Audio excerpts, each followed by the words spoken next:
This chapter has got the name Sannyas Yoga. Sometimes you might get it Karma Sannyas Yoga. That they mean the both things. Leaving everything is sannyasa. The beginning of the chapter, Arjuna has a question. Krishna, you say, sannyasa is greater than karma yoga, but you are asking me to fight the war. Please tell me that one which is good for me. Don't confuse me. That is the question of Arjuna. Sannyasam karma yogascha punuryogam cha shamshasi. Sometimes you say sannyasa is great. Sometimes you say karma is great. But tell me that one which is good for me. That is the question for which Krishna answers in this chapter. So we have come to Bhagavan Vach. Krishna's answers are always beautiful. Both renunciation of action and performance of karma are very good. They both take us to the liberation. But among them, karma yoga is better.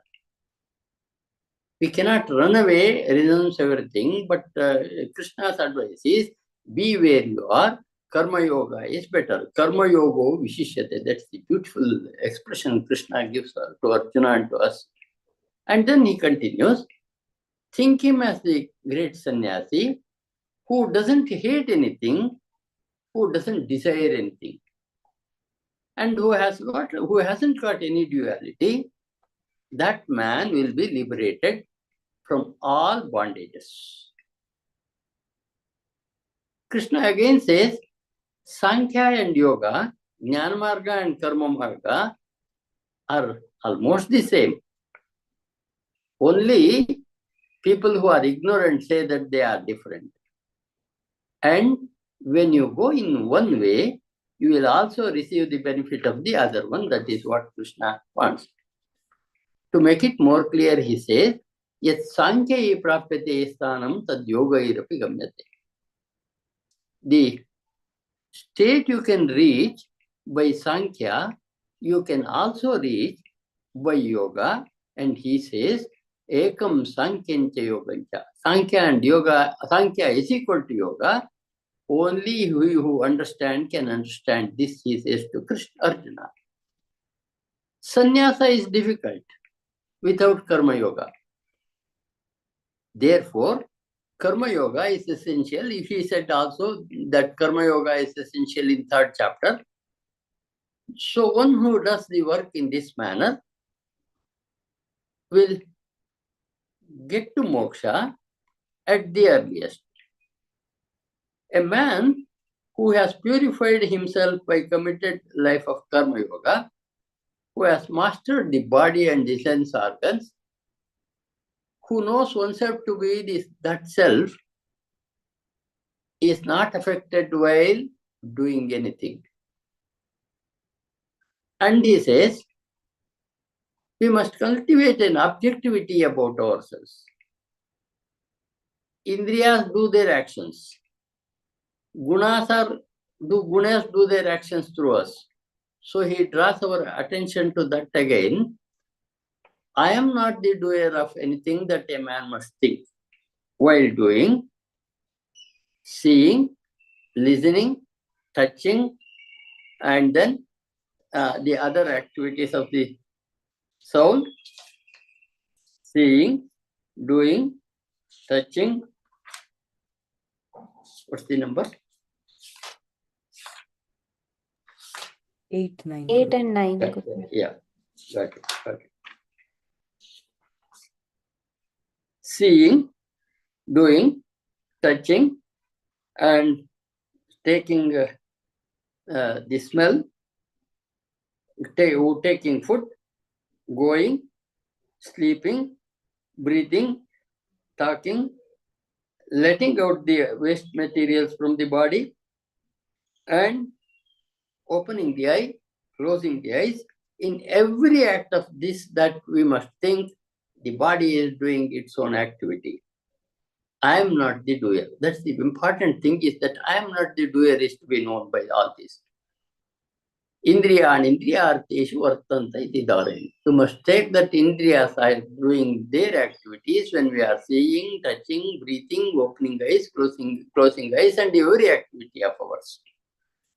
And then he says, one who offers what all that he does to that great cosmic consciousness, Brahma, he will not be incurring any sin.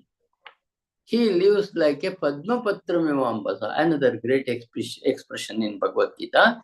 He lives like a lotus leaf. Though it lives in water, throughout the life, it will not allow the water to touch it until it is dead. When it is dead, it's not its. Therefore, live like a Padmapatramivambasa is the great advice given by Krishna to Arjuna and to each one of us.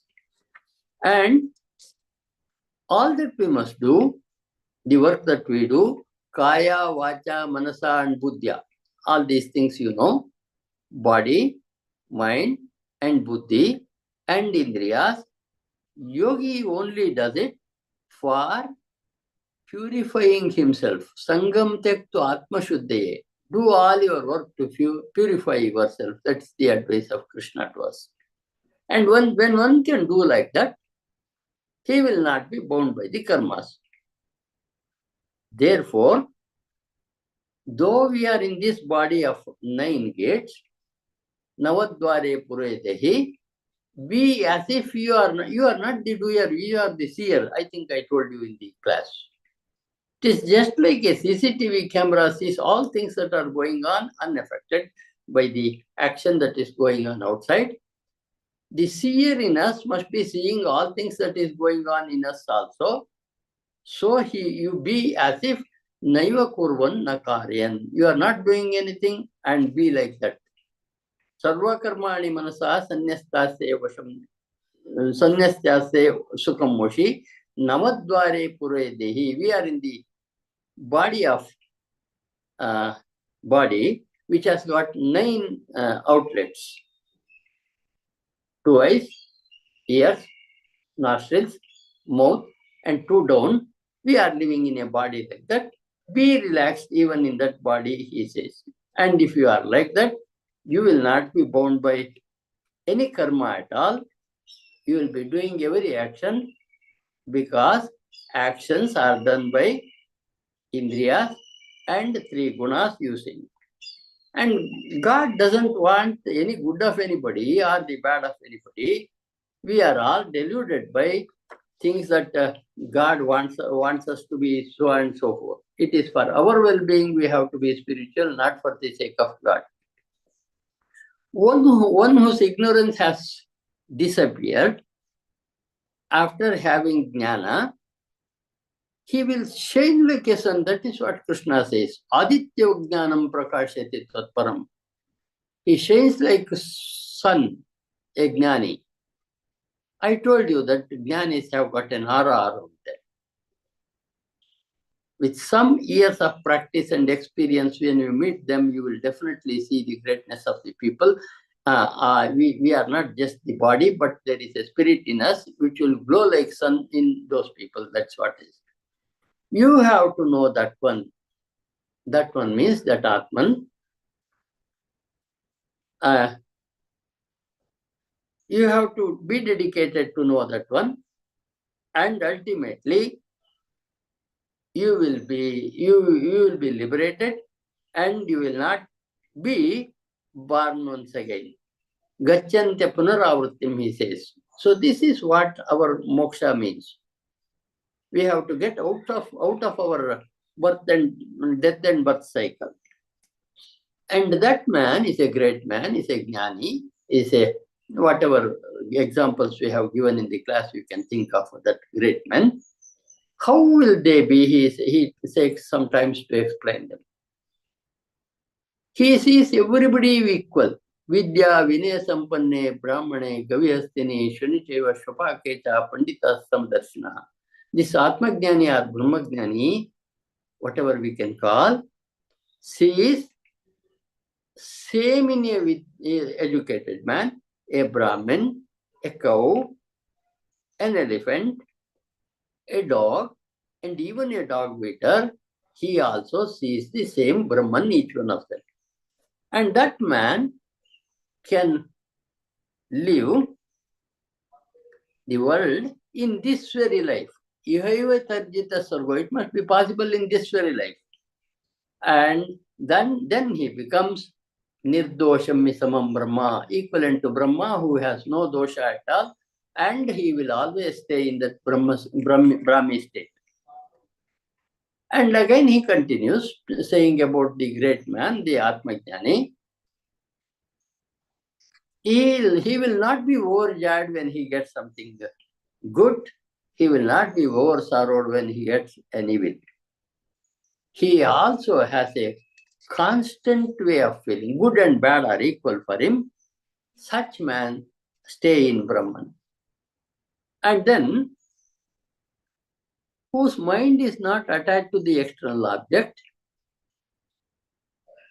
whose mind is always on Brahman, will get eternal joy. Sukham akshayam ashnute, Krishna says, not an ordinary joy you get in that. Sukham akshayam ashnute means akshaya, you all know in all languages it is true. Something that doesn't end at all. So, to gain that experience, we have to do certain things which Krishna says. Shaknoti yaiva yasodum praksharira vimokshana. It may not be possible for a man in the very, very first time. There must be a desire that I must be able to get this state which Krishna is saying before I death. Praksharira vimokshana. Before leaving the body, if one can get that experience, he get that experience of overcoming kama and krodha. That man is a sukhi, that man is a great man, that man has got the real bliss. And that man who has got inner peace, as I said in the dreamless experience, in the waking experience, so he will reach Brahma. Labante Brahma Nirvanam Rushya Kshina Kalmasha. When all our evils are over, then we will reach that Brahma Nirvana, that moksha. There will be no duality left there at all. He will be working only for Sarva Bhuta Hite, good of all he works for, this Brahmajnani works for, Atmajnani works for, that is what Krishna says to Arjuna.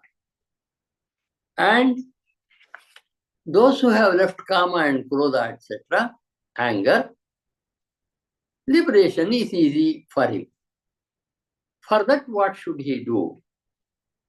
He tells, leave all things out. The sensual desires, desires in the mind, and concentrate on your third eye, chakshushchayavantare bhruvoho, and then make breathing smooth, intaking, holding it for a long time, letting it out very slowly. It must go on as usual with us, and you must be thinking about that cosmic consciousness, Brahman. You must be out of vigatecha bhaya krodha. As you have surrendered yourself to cosmic consciousness, you must not have any ichche bhaya krodha. Vigata ichcha bhaya krodha. Yes, sada mukta eva saha. That man who can see this experience in the waking state is a liberated man. And he understands that what all we do will go to that cosmic consciousness, Sarva Loka Maheshwaram. He loves us.